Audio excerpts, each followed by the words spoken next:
নমস্কার বন্ধুরা, আমরা এই অংশে সমস্ত পরীক্ষার জন্য পরীক্ষার সাজেশন ভিত্তিক জেনারেল সায়েন্সের কিছু বাছাই করা প্রশ্ন এবং উত্তর নিয়ে আলোচনা করব।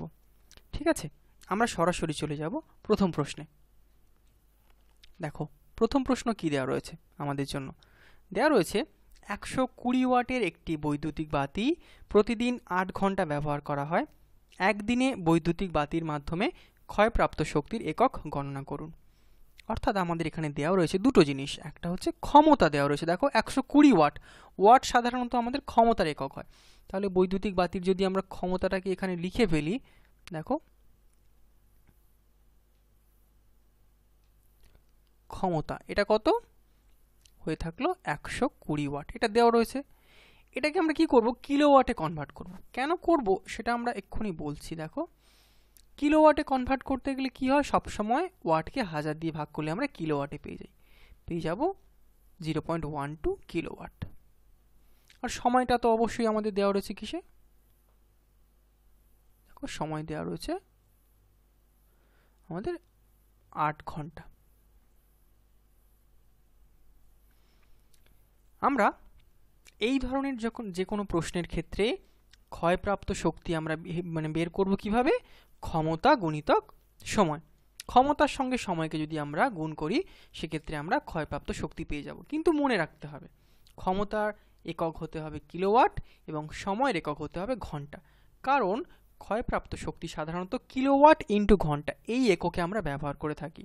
তাহলে সেক্ষেত্রে এই ক্ষয়প্রাপ্ত শক্তি বা ব্যয়িত শক্তি এরকম যদি কোনো জিনিস আমাদের প্রশ্নে জানতে চাই, আমরা সাধারণত চেষ্টা করব কিলোওয়াট গুণিতক ঘন্টা এককে বের করার জন্য। তাহলে আমরা যদি এখানে লিখি শক্তি কি হবে, ক্ষমতা গুণিতক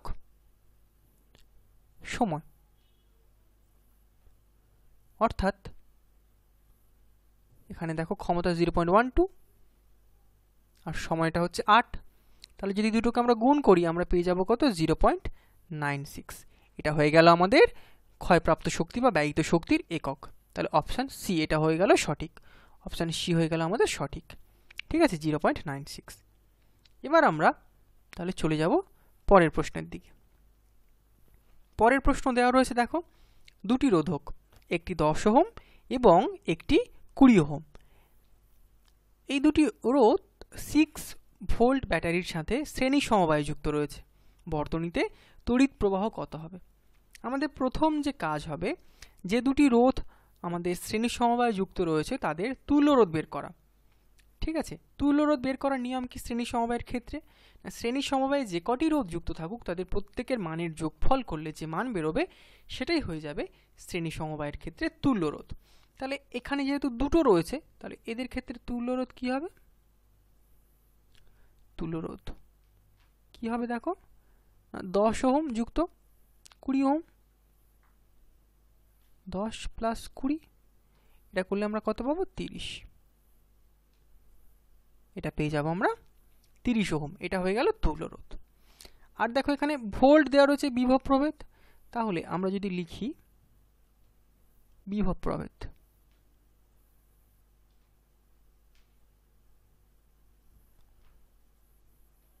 এটা কত, দেখো এটা দেওয়া রয়েছে আমাদের 6 ভোল্ট। আমরা জানি ভোল্ট হচ্ছে বিভব প্রভেদের একক, তাহলে বিভব প্রভেদ হয়ে গেল 6 ভোল্ট। এখন আমরা একটা সূত্র জানি, ওহমের সূত্র। ওহমের সূত্র বলছে ভি সমান আই গুণিতক আর। এখানে ভি হচ্ছে বিভব প্রভেদ, আই সমান তড়িৎ প্রবাহ, আর সমান হচ্ছে রোধ। ঠিক আছে, তাহলে আমরা যদি এই সূত্র থেকে তড়িৎ প্রবাহের মান বের করি তাহলে তড়িৎ প্রবাহ কি হবে,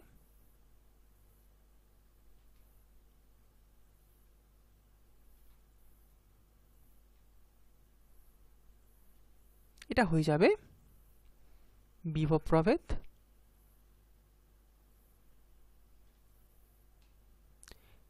ডিভাইডেড বাই রোধ। এখানে রোধ হচ্ছে তুল্য রোধ। তাহলে যদি দুটোর মান আমরা বসাই, ওপরে হবে 6 নিচে হবে 30। দেখো কাটাকুটি যদি আমরা করি পাবো 1/5 অর্থাৎ 0.2। এখন তড়িৎ প্রবাহের একক কি হয়, অ্যাম্পিয়ার। একে আমরা ক্যাপিটাল এ দিয়ে ডিনোট করি। তাহলে সেক্ষেত্রে আমরা যে উত্তরটা পেয়ে গেলাম অপশান বি 0.2, এটা হয়ে গেল সঠিক উত্তর। ঠিক আছে, আমরা পরের প্রশ্নের দিকে এগিয়ে যাই। এখানে বলা রয়েছে নিচের কোনটি সরল স্থায়ী কলা নয়। আমরা উদ্ভিদের যে স্থায়ী কলা তাকে দুটো ভাগে ভাগ করতে পারি, একটা হলো সরল স্থায়ী কলা, একটা হলো জটিল স্থায়ী কলা। সরল স্থায়ী কলার কিন্তু 3টে ভাগ আর জটিল স্থায়ী কলার 2টো ভাগ। সরল স্থায়ী কলাকে 3টে কোন ভাগে ভাগ করা যায়, একটা হলো স্ক্লেরেনকাইমা, প্যারেনকাইমা আর কোলেনকাইমা। আর জটিল স্থায়ী কলার 2টো ভাগ, জাইলেম আর ফ্লোয়েম। তাহলে এখানে আমরা দেখতেই পাচ্ছি জাইলেমটা হয়ে গেল জটিল স্থায়ী কলা, তাই এটি সরল স্থায়ী কলা নয়, অর্থাৎ অপশান আমাদের সি, অপশান সি হয়ে যাবে আমাদের সঠিক উত্তর। ঠিক আছে, এরপর আমরা চলে যাব পরের প্রশ্নে। দেখো নিচে কিছু দ্রবণের পিএইচ এর মান দেওয়া রয়েছে, দ্রবণগুলি কোনটির মধ্যে হাইড্রোজেন আয়নের ঘনত্ব সবচেয়ে বেশি। আমাদেরকে মনে রাখতে হবে যে পিএইচ এর মান দ্রবণে উপস্থিত হাইড্রোজেনের মানের উপর নির্ভর করে, আর পিএইচ এর মান যত কম হয় হাইড্রোজেনের ঘনত্ব তত বেশি হয়। এটা আমাদেরকে মনে রাখতে হবে। এই যে পিএইচ, তাহলে আমরা মনে রাখবো কি, আমরা মনে রাখবো যে পিএইচ এর মান যত কম হবে হাইড্রোজেনের ঘনত্ব তত বেশি। অর্থাৎ আমরা যদি এটাকে লিখি, আমরা লিখব পিএইচ এর মান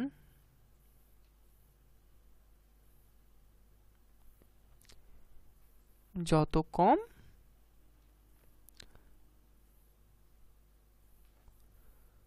হাইড্রোজেনের ঘনত্ব তত বেশি,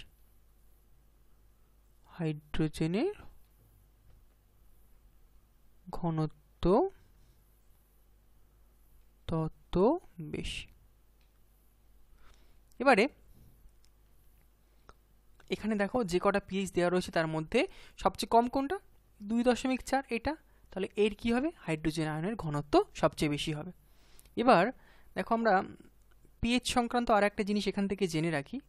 পিএইচ এটা যখন 7 হয়ে যায় এর মান, তখন আমাদের যে দ্রবণটা থাকে সেটা হয়ে যায় কি নিউট্রাল বা নিরপেক্ষ দ্রবণ আমরা বলতে পারি। পিএইচ এর মান যদি 7 থেকে কম হয় তাহলে আমরা দ্রবণটাকে কি বলবো, আমরা দ্রবণটাকে বলবো আম্লিক দ্রবণ। আর পিএইচ এর মান যদি 7 থেকে বেশি হয় আমরা তাহলে দ্রবণটাকে কি বলবো, ক্ষারীয় দ্রবণ বলবো।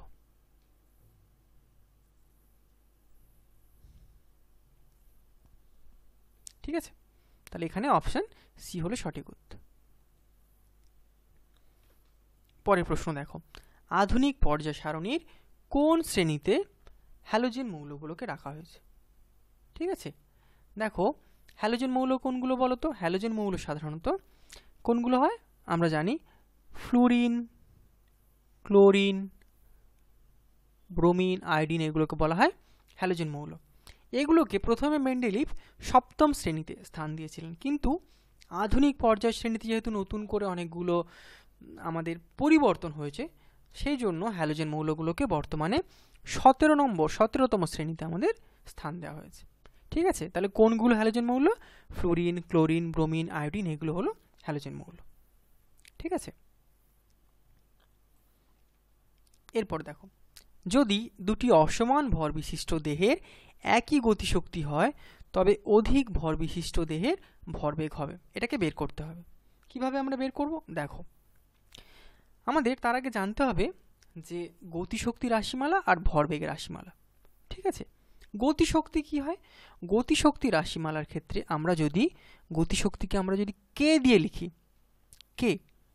কে সমান কি হয়, কে সমান হয় হাফ গুণিতক ভর গুণিতক বেগের বর্গ। অর্থাৎ ভরকে যদি আমি এম দিয়ে লিখি আর ভি মানে বেগটাকে যদি আমি ভি দিয়ে লিখি তাহলে half into M into V square. আর ভরবেগ কি না, ভরবেগকে যদি আমি পি দিয়ে লিখি তাহলে কি হবে, ভর গুণিতক বেগ। এই ভর আর বেগের যে গুণফল তাকে আমরা বলবো ভরবেগ, একে আমরা পি দিয়ে লিখছি। তাহলে কি এম ইন্টু ভি। এবার দুটোর মধ্যে একটা সম্পর্ক বের করব। আমরা কিভাবে করব দেখো, দুটোর মধ্যে দেখো এখানে আমি ওপরে একটা m গুণ করব, নিচে একটা m দিয়ে ভাগ করব, অর্থাৎ এখানে একটা m ছিল আর একটা m গুণ করলে চলে আসবে m স্কয়ার v স্কয়ার, আর নিচে একটা m দিয়ে ভাগ করে দিলাম। ঠিক আছে, তাহলে কাটাকুটি করলে সে আগের এই অংশটাই ফিরে আসবে। এখন দেখো ওপরে আছে m স্কয়ার v স্কয়ার, অর্থাৎ কি mv এর বর্গ। mv মানেই আমরা পেয়েছি কি p, যেটা কিনা ভরবেগ। তাহলে এখানে যদি mv এর জায়গায় p বসিয়ে দিই তাহলে p এর স্কয়ার বাই 2m, অর্থাৎ কিনা আমরা দুটোর মধ্যে সম্পর্ক কি পেলাম, p স্কয়ার সমান রুট ওভার p স্কয়ার সমান আমরা রুট ওভার নয়, আমরা p স্কয়ার সমান পেলাম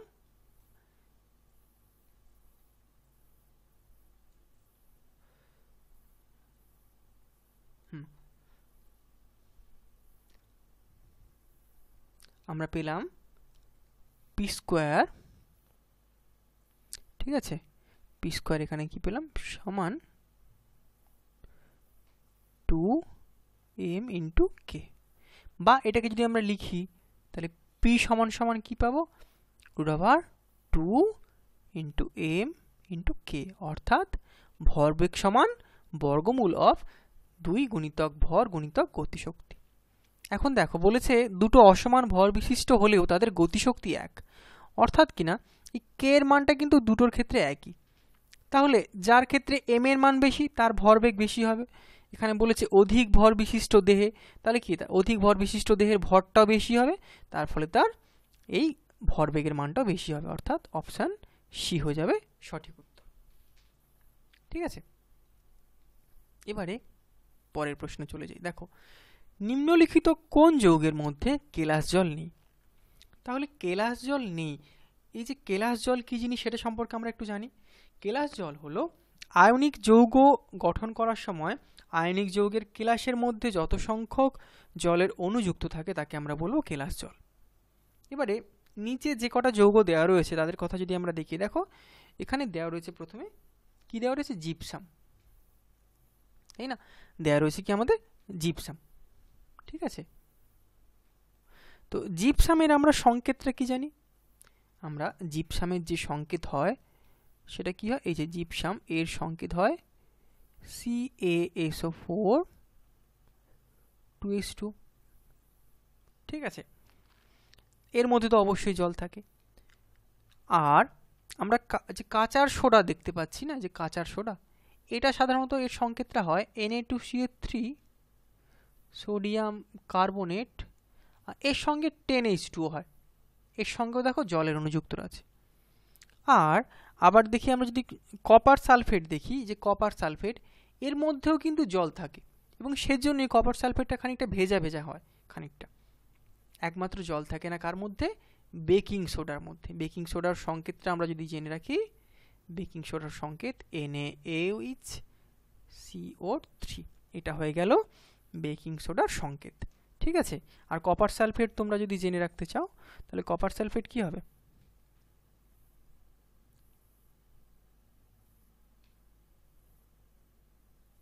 CuSO4, এটা হয়ে গেল কপার সালফেট। এর মধ্যেও কিন্তু জলের অণু থাকে, এই জন্য কপার সালফেট দেখবে সবসময় একটু ভেজার প্রকৃতির হয়।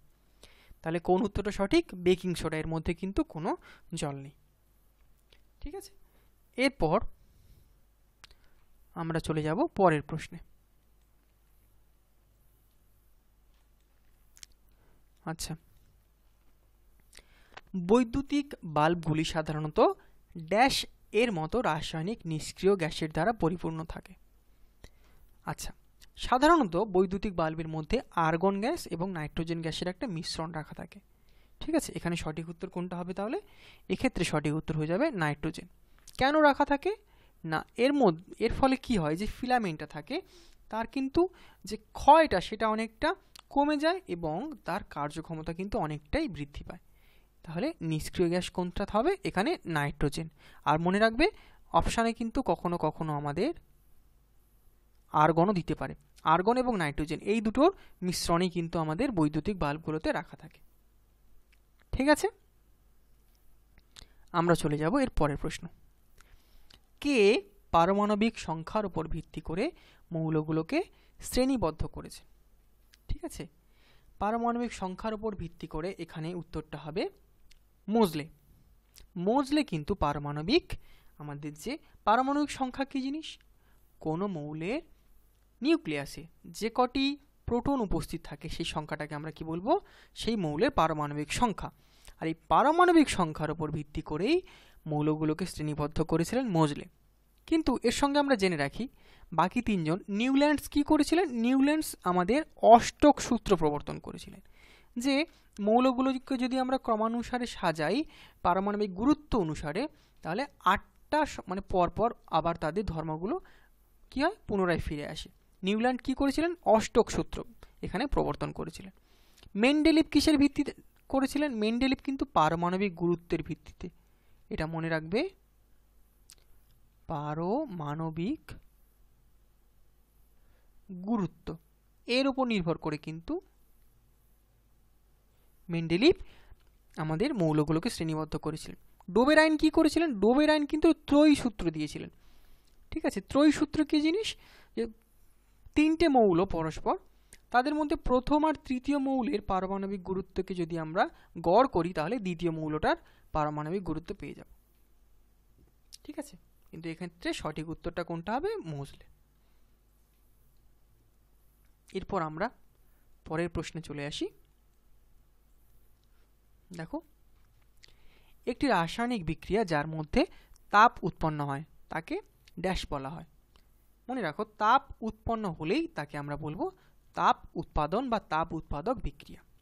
ঠিক আছে, এখানে সঠিক উত্তরটা কোনটা হয়ে যাবে, তাহলে অপশান বি, অপশান বি হয়ে যাবে এখানে সঠিক উত্তর, তাপ উৎপাদন বিক্রিয়া। আচ্ছা, তাপ শোষণ বিক্রিয়াটা কি, যে রাসায়নিক বিক্রিয়াতে তাপ লাগে, মানে তাপ দিলে তবেই সেই রাসায়নিক বিক্রিয়াটা সংঘটিত হবে, তাপ শোষণ করে। ঠিক আছে, সেক্ষেত্রে সেটা হয়ে যাবে তাপ শোষণ, এটা তাপ শোষণ বিক্রিয়া। দহন বিক্রিয়া, বায়ুর উপস্থিতিতে কোনো জিনিসকে পোড়ানো হলে সেটাই হয় দহন বিক্রিয়া। আর অপসারণ বিক্রিয়া কি জিনিস, যে আমাদের দেখবে যে মৌলগুলো রয়েছে, ঠিক আছে, ধাতু বিশেষ করে তাদের কিন্তু সক্রিয়তা রয়েছে।